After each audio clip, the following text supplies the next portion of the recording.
My brother got a brand new car with a bow on the hood the same night my father slid me a handwritten rent bill at the dinner table. Nobody clapped for me. Nobody noticed when I left. They noticed everything after. The folded yellow paper was still warm from my father's pocket when it slid to a stop beside my dinner plate. I stared at it for 3 full seconds before I understood what I was looking at. A rent invoice, handwritten, $900, due Sunday. My brother Ryan was still holding the car keys, shiny, silver, attached to a little bow. His face split open with the biggest grin I had ever seen on a human being.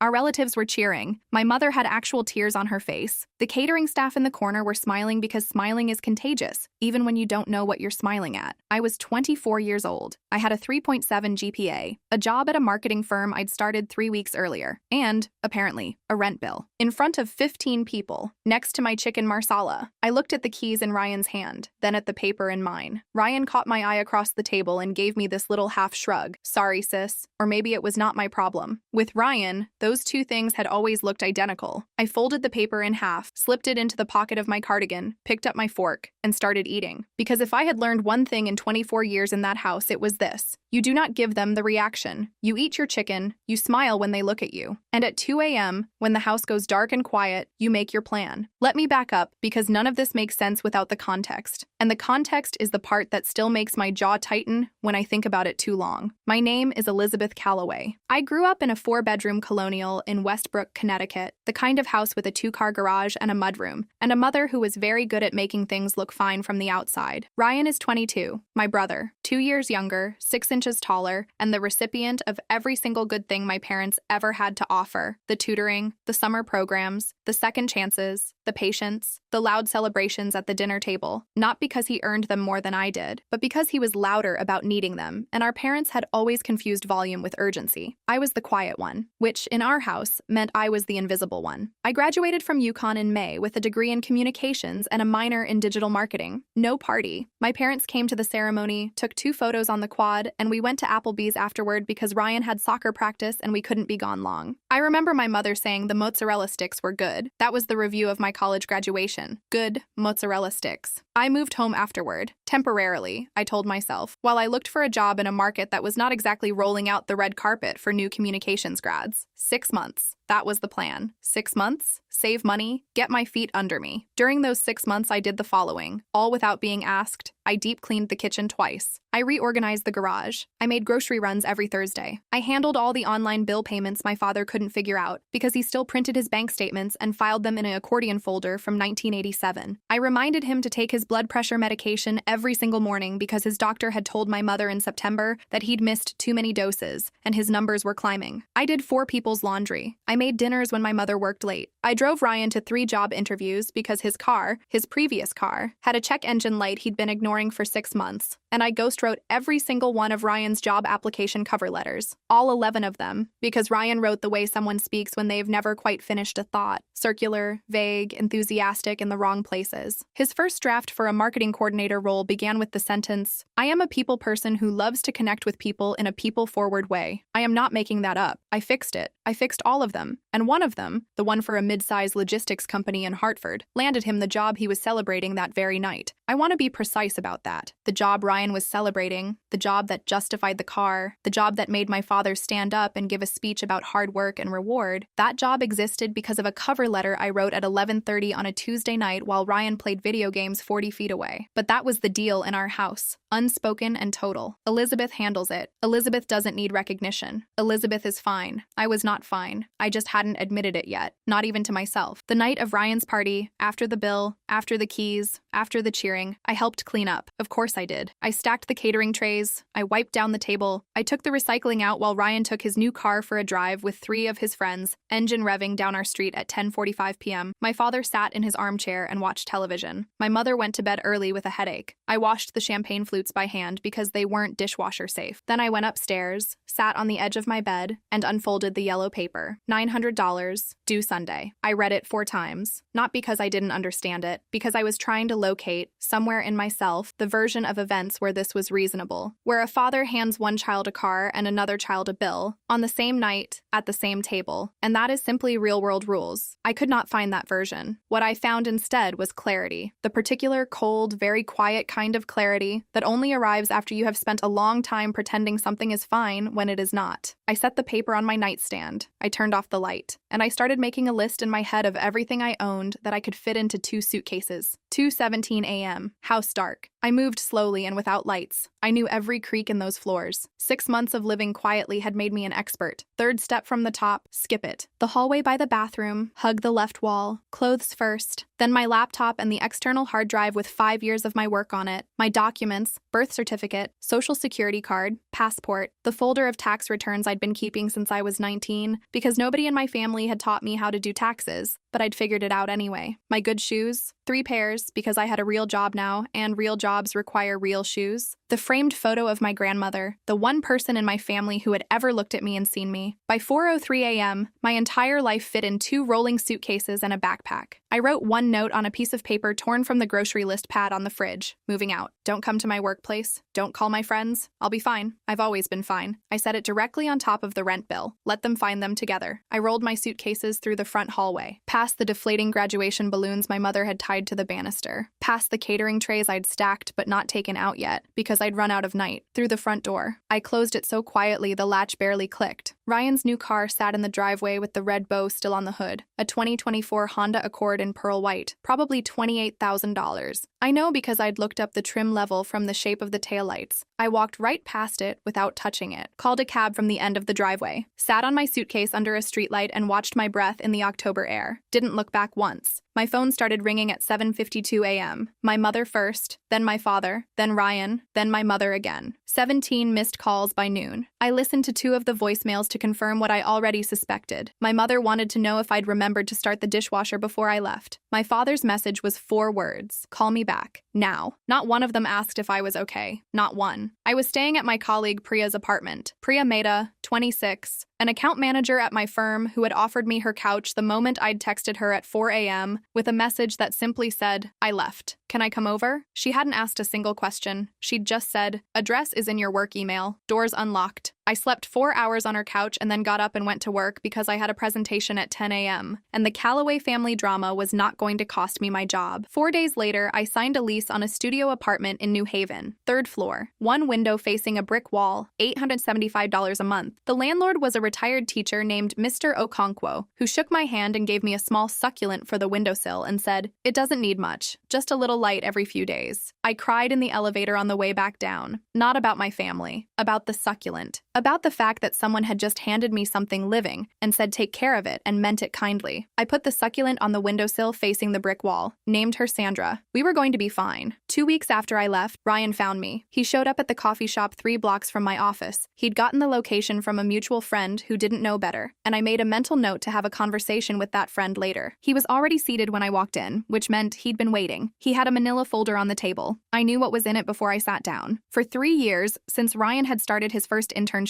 and discovered that professional writing existed on a spectrum he occupied the bottom of, I had been quietly editing his work, reports, emails, presentations, a project summary he'd submitted to his then supervisor that had resulted in a commendation I watched him accept at a family dinner while I passed the bread rolls. The folder was full of the latest batch. I could tell from the tab label in his handwriting, Q4 review, urgent. Just this once, he said. I sat down, ordered a coffee, looked at the folder. My hand actually moved toward it. Muscle memory. 24 years of Elizabeth handles it, pulling at my arm like a tide. I stopped my hand. Put it flat on the table. No, I said. Ryan blinked. It's just proofreading. 2 hours, tops. Ryan, I kept my voice level, quiet enough that the couple at the next table couldn't hear. You have a job, a real one, with a salary and benefits and a LinkedIn profile you're very proud of, partly because I wrote the cover letter that got you the interview. I have never once asked you to acknowledge that. I just want you to understand what you're actually asking me right now.